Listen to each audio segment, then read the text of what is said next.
मुझे इस बारे में पता चला कि मेरा बेटा न तो देख सकता है, न तो सुन सकता है और न ही महसूस कर सकता है अपने शरीर में कुछ भी। मुझे लग रहा था कि मेरे जिंदगी में कौन सा ऐसा मैंने पाप कर दिया जो ऊपर वाले ने मेरे ऊपर इतना बड़ा दुख दे दिया। और आज वो बेटा मेरा चलता है, स्कूल भी जाता है पढ़ने के लिए, बोल भी पाता है, वो आंखों से देख भी पाता है, सुन भी पाता है, समझ भी पाता है। जो मैं 2009 में विश्वास में आई थी, आज 2024 चल रहा है। सबको जय मसीह की। मेरा नाम बबीता है। मैं एक हिंदू परिवार से बिलोंग करती हूँ। हमारी गवाही हमारे सबसे छोटे बेटा का है। हमारे 3 बच्चे हैं और हमारी गवाही है कि मैं जब प्रभु में आने से पहले ऐसा हुआ कि हमारा छोटा बेटा का तबीयत बहुत खराब हो गया और इतना तबीयत खराब हो गया कि उसका मतलब परिस्थिति बहुत ही बिगड़ गया। और जब हम उसे हॉस्पिटल में लेकर के गए और डॉक्टर ने वहाँ से जवाब दे दिया कि आप अपने बच्चे को ले जाओ, किसी और हॉस्पिटल में एडमिट कराओ। और मैं वहाँ से फिर दूसरे सरकारी अस्पताल में लेकर के गए। इसके पापा रात के 12-1 बज रहे थे और वहाँ से भी डॉक्टर ने जवाब दे दिया। फिर हम लोग गुड़गांव के प्राइवेट हॉस्पिटल में लेकर के गए। वहाँ डॉक्टर ने हमारे बच्चे के लिए मरने और जीने का लिखवा लिए कि कुछ भी आपका बच्चा का होता है, हमारा कोई जवाबदेही नहीं है।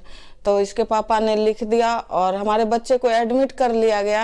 लेकिन वहाँ 3 दिन रहने के बाद भी हमारे बच्चा का बिल्कुल भी किसी प्रकार का भी कोई मतलब ठीक नहीं हुआ। 3 दिन रहने के बाद भी जब हमारा लड़का छोटा वाला बीमार पड़ा था तो उसे उल्टी दस्त हुआ था और उसे हम लोग बाहर के ही डॉक्टर, बाहर जो गली में बैठते हैं डॉक्टर, उसको दिखाई थी। और उसके बाद उस डॉक्टर ने उसे दवाई सुई लगा करके बोला कि आप इसे ले जाओ, ये बच्चे सही हो जाएंगे।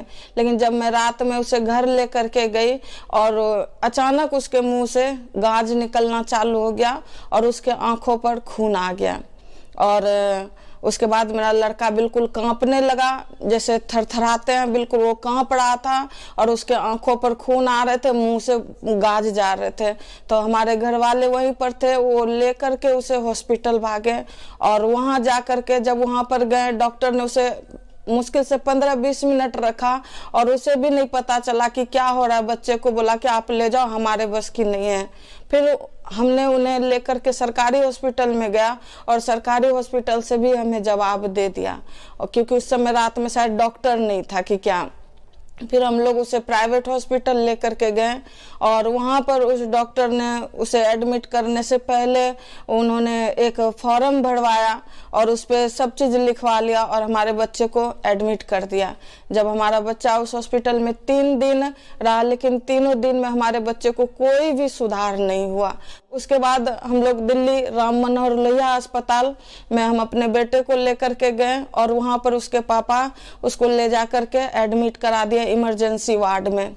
उसके बाद हम तो घर पर ही थे अपने दो और बच्चे को लेकर के। उस समय भी उसका उम्र एक का 5 साल था और एक का 2.5 साल था और वो सबसे छोटा वाला मेरा बच्चा था जो बीमार पड़ा था। इसके पापा अकेले ही उस छोटे वाले को लेकर के हॉस्पिटल में थे और मैं अपने ये दोनों बच्चे को लेकर के कमरे पर गुड़गांव में रहती थी।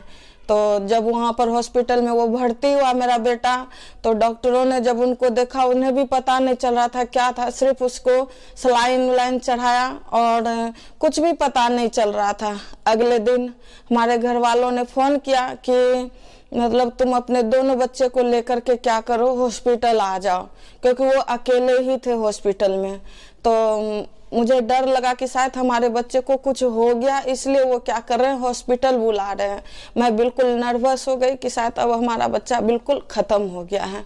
तो जो पड़ोस की बहन थी वो मतलब आई हमारा हिम्मत देने के लिए कि बहन रो मत, आपका बच्चा ठीक हो जाएगा।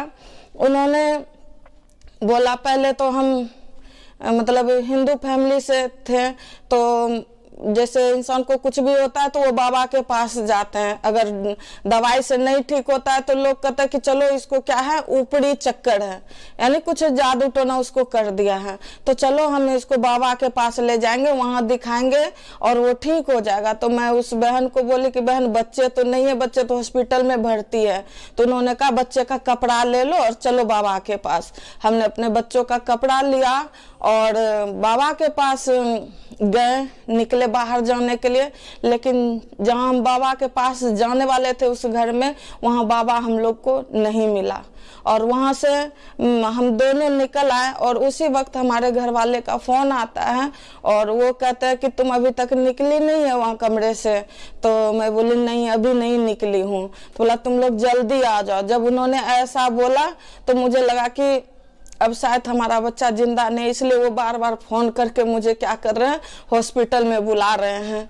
और मैं उसी समय सड़क पर थी, जब उसके घर से निकली तो सड़क पर ही मैं रोने लगी बैठ करके। और रोने लगी तो आस पड़ोस के बहुत सारी लेडीज निकल करके आई और पूछने लगी कि बहन इनको क्या हुआ है। तो जो हमारे साथ बहन गई थी उन्होंने कहा कि इनका लड़का बीमार है, हॉस्पिटल में भर्ती है और इनके घर वाले इनको बुला रहे इसलिए ये रो रही हैं। तो बहुत सारी भीड़ इकट्ठी हो गई थी, सब मुझे चुप करा रहे थे। इतने में एक और लेडीज दूसरे घर से निकल करके आई और उसने पूछा कि बहन इसके साथ क्या हो रहा है। तो उन्होंने भी यही बताया कि हमारे बच्चे का तबीयत खराब है। तो उस बहन ने एक फ़ोन नंबर लेकर के आई, बोली बहन आप रो मत, आप चिंता मत करो, आपका बच्चा बिल्कुल सही हो जाएगा, आप ये नंबर लो और आप अपने घर वाला को ये नंबर दो ताकि वो फ़ोन करे और आपके बच्चे के लिए क्या करे, प्रार्थना करें। और मैंने वो नंबर ली और अपने घर वाला को फ़ोन करके वो नंबर दी। और उन्होंने जब उसके पहले जब वो हॉस्पिटल में थे तो उन्होंने फ़ोन किया था कि हमारे बच्चे को ना ब्लड की ज़रूरत है। और मैंने अपने रिश्तेदार को सभी को बोला कि भैया आप ब्लड दे दो, क्योंकि हमारे 2 बच्चे थे, अगर मैं ब्लड दे देती तो फिर उन दोनों का देख रेख कौन करता, क्योंकि वो भी दोनों छोटे छोटे थे। और हमारे जितने भी रिश्तेदार थे सभी ने बहाना बना लिया, कोई भी ब्लड देने के लिए तैयार नहीं था। और इधर हमारे बच्चे को एक ऑक्सीजन लगने वाला था, जो कि डॉक्टर ने बोला था कि जब तक आप ये ऑक्सीजन मतलब इस ऑक्सीजन को बच्चे के अंदर डालना पड़ेगा। तो इसके पापा जब हॉस्पिटल में थे उन्होंने देखा था कि जिस बच्चे को भी वो मतलब ऑक्सीजन लगता था वो बच्चे बहुत ही तरफ करके वो क्या हो जाते थे, मर जाते थे, एक भी बच्चे बचते नहीं थे। जब उन्होंने ऐसा देखा था ना तो डॉक्टर ने, क्योंकि उसको मतलब बोल दिए थे कि आपका बच्चा क्या हो जाएगा, मर जाएगा, कुछ पलों के लिए आपका बच्चा है। तो उन्होंने बोला कोई बात नहीं, मेरा बच्चा ऐसे ही तरफ के मर जाएगा, कोई दिक्कत नहीं, लेकिन मैं वो ऑक्सीजन नहीं लगाऊंगा। इसीलिए इसके पापा मुझे बार बार फोन करके बुला रहे थे कि तू आ जा, क्योंकि ये किसी भी समय कभी भी मर सकता है ये बच्चा। के बाद फिर जब मैं वो पड़ोसी बहन ने मुझे नंबर दिया तो मैंने उस अपने घर वाले को फ़ोन नंबर दिया कि बोला कि आप इस नंबर पे कॉल करो और वो हमारे बच्चों के लिए क्या करेगा, प्रार्थना करवाएंगे। तो उस समय शायद मैं ये भी नहीं जानती थी कि प्रार्थना किसको कहते हैं, हमें ये सब कुछ भी बिल्कुल पता नहीं था कि प्रार्थना क्या होता है। तो हमारे घर वाले ने फ़ोन किया और अपने बच्चों के बारे में सारा चीज़ बताया फ़ोन पे ही, और फ़ोन पे ही हमारे बच्चों के लिए क्या किया, प्रार्थना किया। और उसी वक्त जो बच्चे को चेकिंग करने के लिए हेड आता है, और जब वो हेड आया तो और हमारे बच्चे की परिस्थिति को देखा तो वो डॉक्टर बहुत ही गुस्सा हो गया और सारे डॉक्टर पर वो इतना गुस्सा हुआ, बोला कि अगर इस बच्चे को कुछ भी हो गया तो तुम लोग की नौकरी चली जाएगी। और सारे डॉक्टर डर गए, जहां हमारे लिए कोई ब्लड देने के लिए तैयार नहीं था। अपने रिश्तेदार हम लोग को पीछे हट गया, बोला कि हमें ये बीमारी है, हम तो शराब पीते हैं, हम आपके बच्चे को कैसे ब्लड दे सकते हैं। तो वहाँ पर डॉक्टर ने हमारे बच्चों के लिए ब्लड का इंतजाम किया, और जो लेडीज गार्ड थी उसी हॉस्पिटल में, उस लेडीज ने भी हमारे बच्चों के लिए एक पॉलिथीन ब्लड का लेकर के आई, और जेंट्स गार्ड ने भी एक पॉलिथीन ब्लड का लेकर के आई। परमेश्वर ने वहाँ पर एक अद्भुत और आश्चर्य कर्म को किया, जो हमारे बच्चे के लिए ब्लड का इंतजाम हुआ, और उसी वक्त हमारे बच्चे को क्या ब्लड चढ़ाया गया। जब हमारे बच्चे को ब्लड चढ़ाया, और ये उसी समय हुआ जब हमने प्रभु से प्रार्थना करवाया, उस प्रार्थना के जरिए हमारे बच्चे के लिए उस ब्लड का इंतजाम हुआ, और प्रभु ने उसके जीवन में उसी समय से काम करना चालू कर दिया। और जब हमारे बच्चे के शरीर में ब्लड चढ़ा, और अगले दिन हमारे बेटे को क्या हुआ, होश। 1 हफ्ते के बाद उसने, मेरा बेटा आंख खोला, जो कि 1 हफ्ता से वो बेहोश था और उसे बार बार दौड़ा पड़ रहा था। और जब उसे होश आया अगले दिन, फिर इसके पापा ने फोन करके बोला, अब तुम लोग क्या हो, आ जाओ हॉस्पिटल में, दोनों बच्चे को लेकर के।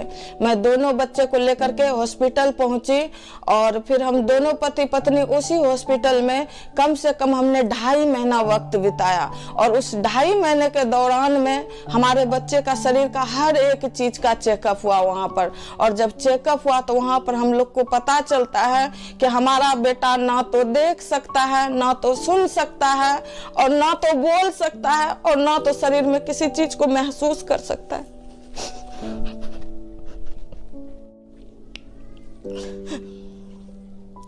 जब मुझे इस बारे में पता चला कि मेरा बेटा ना तो देख सकता है, ना तो सुन सकता है, और ना ही महसूस कर सकता है अपने शरीर में कुछ भी, तो उस समय हमें कुछ भी समझ में नहीं आ रहा था कि मैं क्या करूं।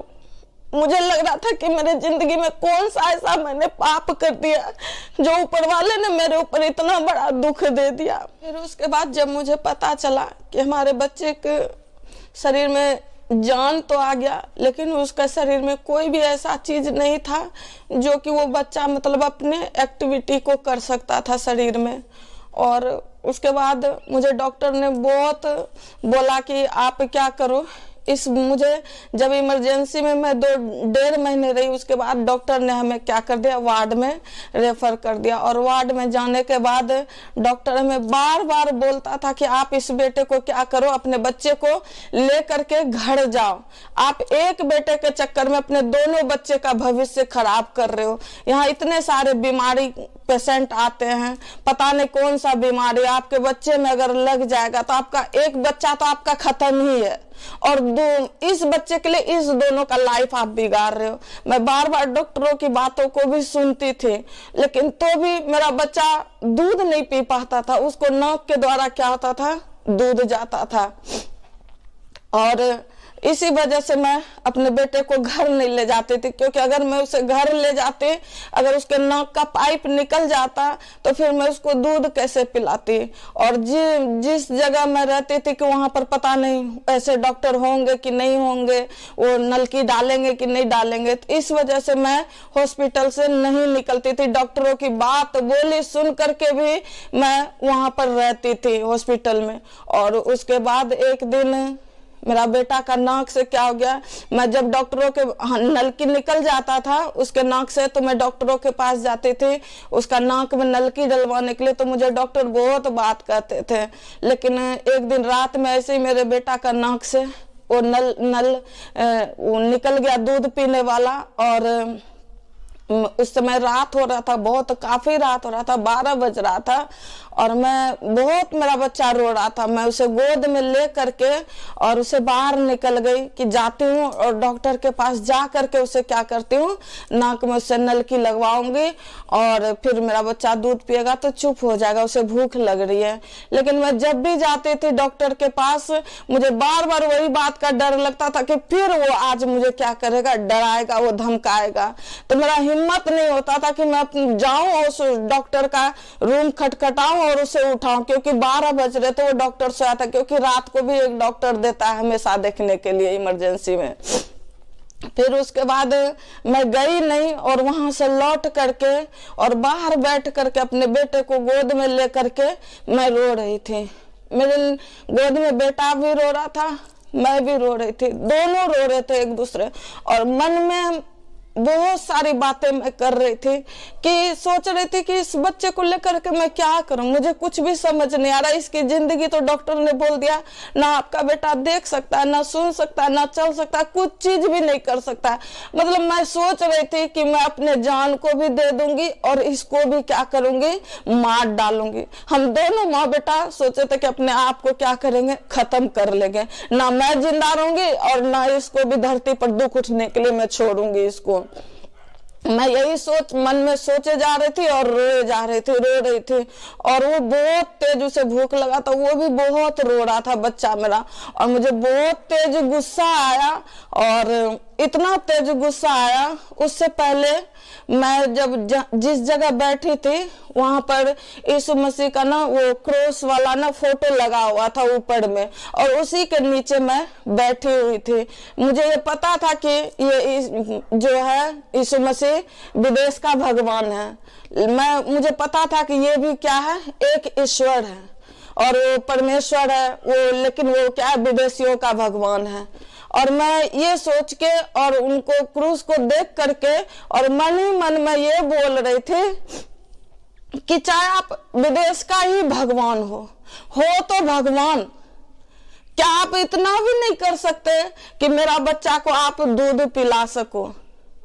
और मैं ये कहकर फूट फूट करके रोने लगी, और मेरा भी बच्चा बहुत रो रहा था। दोनों माँ बेटा हम रो रहे थे। और मुझे इतना तेज गुस्सा आया कि मैं बोली आज तुझे पटक के मारूंगी और मैं भी मरूंगी और तुमको भी मार दूंगी जान। मैं बहुत तेज अपने बच्चे को डांटी, और जब डांटी ना तो वो और तेज से रोना चालू कर दिया।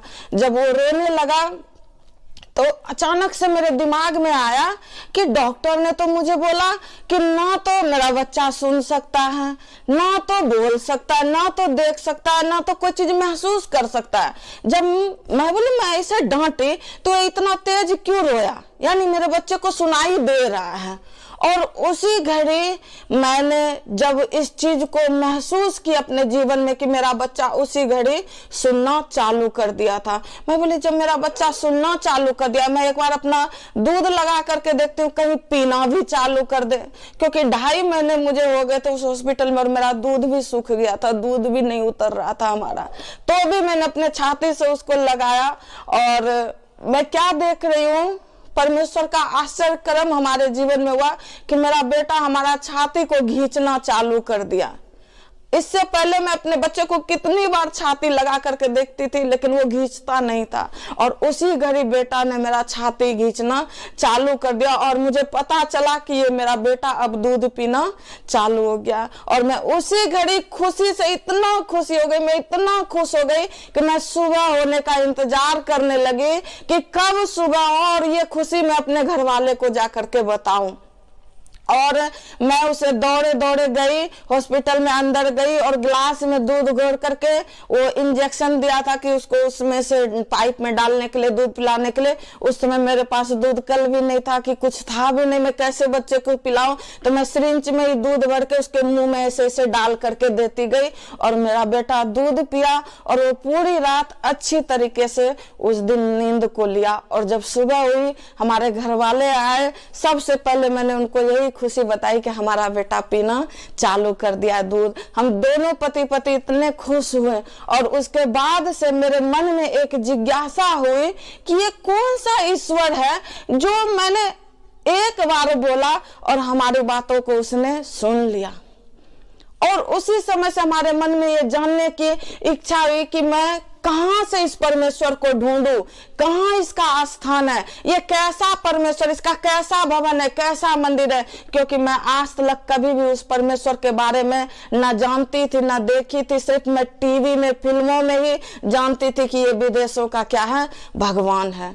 लेकिन जब मैं डॉक्टर, सुबह हुआ डॉक्टर आया, मैं बोली कि डॉक्टर साहब अब हमारे बच्चे का क्या करो, आप वो छुट्टी वाला एप्लीकेशन भरवा दो, हम अपने बच्चे को घर लेकर के जाएंगे। तो डॉक्टर बोला बहुत जल्दी मान गई। मैं बोली हाँ सर, आप अब हमारे बच्चे को छुट्टी दे दो।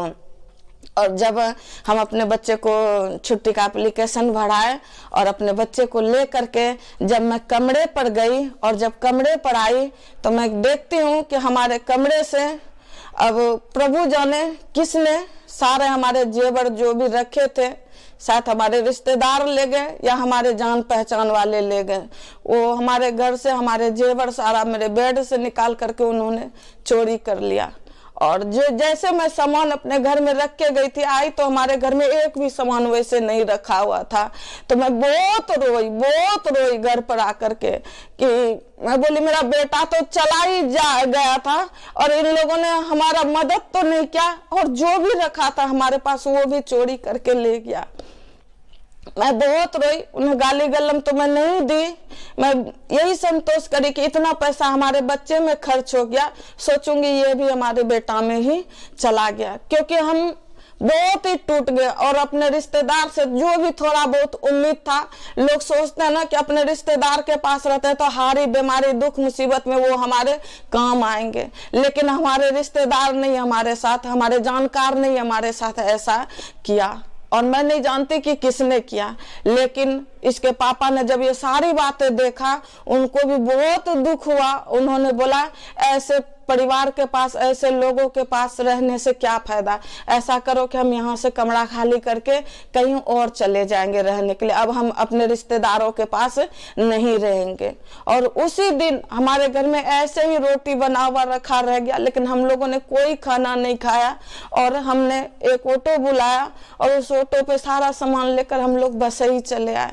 और जब हम बसई आए तो बसई में आने के बाद हमें मतलब कुछ ही दिन हुए थे, और एक हमारे पड़ोस में बहन थी, वो हमें इतना प्यार करती थी, जैसे हमारे कोई रिश्तेदार भी उतना वो ख्याल नहीं रखती थी जितना वो पड़ोसी बहन हमसे हमारे ख्याल रखता। तो वो हमारे लिए खाना बना करके लाती थी, हमारे बच्चे को वो ध्यान देती थी। अगर मैं जब कमरे में बैठ करके अपने बेटे को लेकर के रोती थी तो वो आकर के हमें हिम्मत देती थी।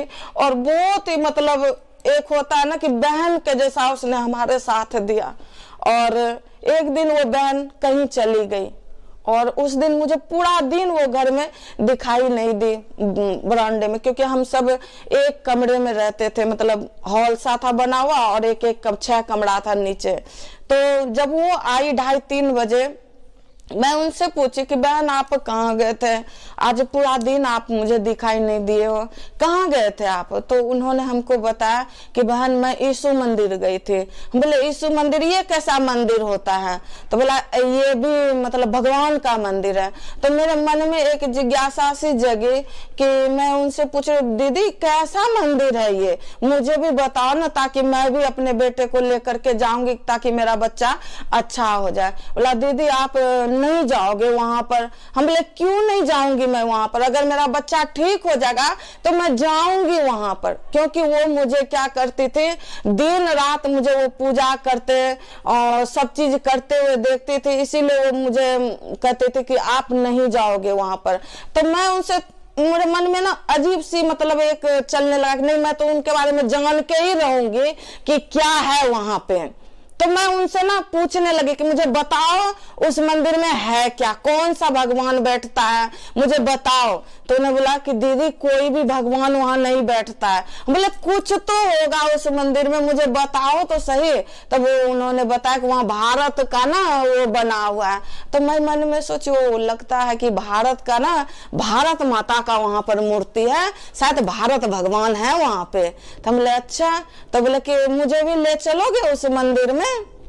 तो वो बोली कि प्रार्थना होता है दीदी वहां पे। मैं बोली कैसा प्रार्थना होता है। तो मैं सोची कि वो मस्जिदों में जो जाते हैं वो मोर पंख से जो भूत झाड़ते हैं ना, ऐसे झाड़ झाड़ करके करते हैं। तो मैं ये सोची कि शायद ऐसे ही मौलवी उलवी बैठा होगा और पंख से झाड़ेगा, उसी को प्रार्थना कहते हैं। क्योंकि मुझे प्रार्थना के भी बारे में पता नहीं था, हम सिर्फ यही जानते थे कि स्कूल में जो प्रार्थना करते हैं वही प्रार्थना होता है, लेकिन और मुझे पता नहीं था। तो उन्होंने बोला कि ठीक है दीदी आप चलना, मैं आपको शनिवार को लेकर के चलूंगी। और जब मैं वहां पर आई और वहां गई, मैं जिंदगी में पहली बार परमेश्वर के भवन में कदम रखी। और जब मैं देखी तो सचमुच में वहां किसी चीज का मूर्ति नहीं था। जैसे मैंने मन में इमेज को बना रखा था कि बहुत सारे ऐसे ऐसे ऐसे ऐसे होंगे, क्योंकि हम जहां भी कहीं गए मंदिर में तो बहुत सारी मूर्तियों को देखे हैं, बहुत सारे मतलब उन चीज को देखे हैं।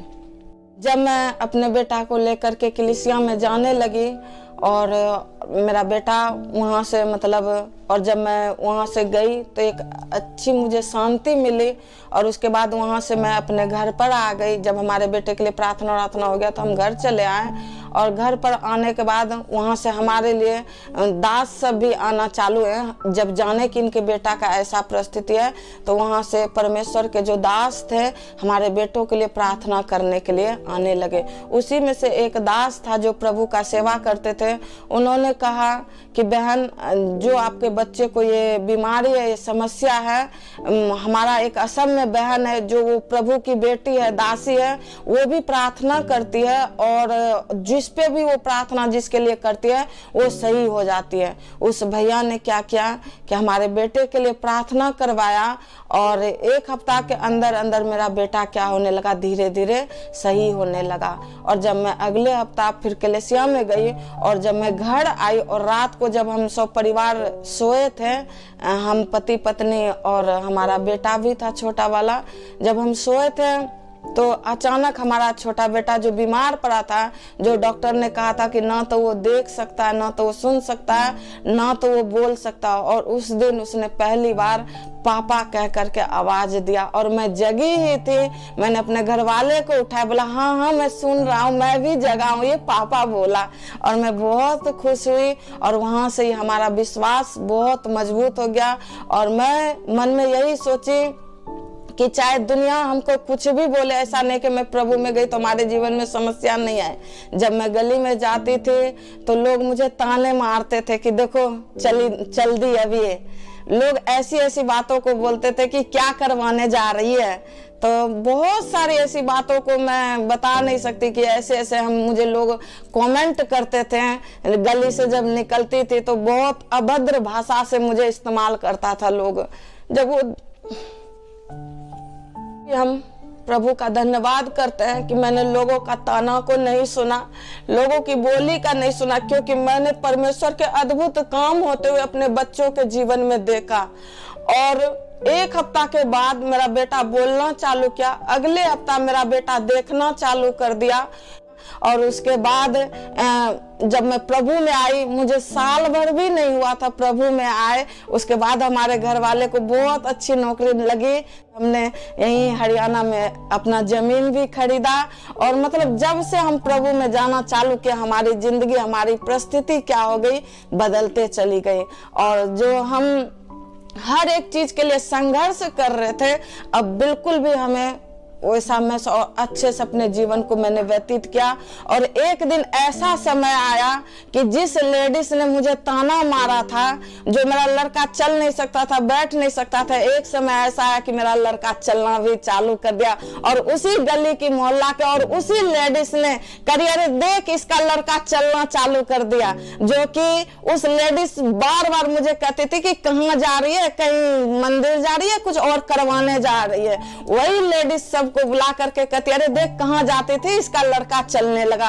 और मैं उस समय इतनी खुशी और उस परमेश्वर का धन्यवाद करे कि प्रभु इसी मुंह से ये लोग मुझे भला बुरा कहते थे, और प्रभु आज यही मुंह परमेश्वर तूने इसका बंद किया और दिखा दिया प्रभु कि देख मैं कहाँ जाते थे। परमेश्वर मैं बहुत खुश हूँ और प्रभु ने हमारे जीवन को बहुत अच्छा रखा। और आज वो बेटा मेरा चलता है, स्कूल भी जाता है पढ़ने के लिए, बोल भी पाता है, वो आंखों से देख भी पाता है, सुन भी पाता है, समझ भी पाता है। जो मैं 2009 में विश्वास में आई थी, आज 2024 चल रहा है। जो कि मेरा बेटा, डॉक्टर ने जवाब दिया था कि ना तो वो चल सकता है, ना तो वो उठ सकता है, ना बैठ सकता है, ना देख सकता है। आज मेरा बेटा प्रभु में बहुत अच्छा है, बहुत अच्छा। और हमारे परिवार, हमारे बच्चे, हम आज बहुत परमेश्वर में आनंदित हैं। सबको जय मसीह की।